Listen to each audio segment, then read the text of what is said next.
Kotun ɗaukaka ƙara a Najeriya ta magantu kan yawan shari'o'in da ke gabanta. A biyo ma cikin shirin domin jin cikakken labarin a tashar ARA Digital. Shugabar kotun ɗaukaka ƙara mai shari'a Monica Dongan Mensen ta ce kotun ɗaukaka ƙara na da shari'o'i 39,526. Mai shari'a Mensen ta bayyana haka a yayin bikin ƙaddamar da sabuwar kalandar shekarar, wato ta shari'a ta shekara ta 2023 da shekara ta 2024.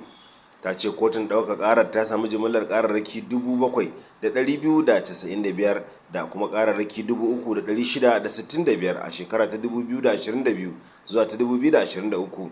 A shekarar shari'a ta 2022 da 2023 an shigar da jimillar ƙararraki 7,295 da kuma ƙorafe-ƙorafe 3,665 a sassa 20 na kotun.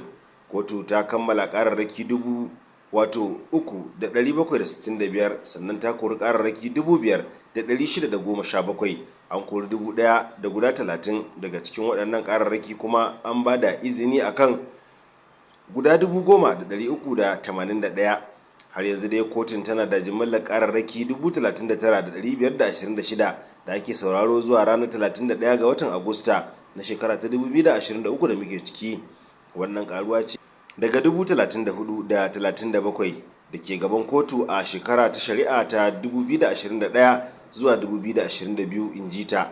Ta ce an samar da kwamitocin shari'a 98 domin sauraron ƙorafe-ƙorafen zaɓe a faɗin ƙasar nan domin gudanar da jimillar ƙorafe-ƙorafe 1,209 da aka shigar. Fatan dai da 'yan Najeriya suke yi ba yawan shari'un ba, Allah dai ya sa a yi wa 'yan ƙasa adalci, a ba da dama ga waɗanda suka zaɓa a ba su ba naɗi ba, kamar yadda sauran al'umma suke faɗa. A biyo ma cikin shiri na gaba domin jin wani sabon labarin da dumi-duminsa a tashar mu ta ARA Digital.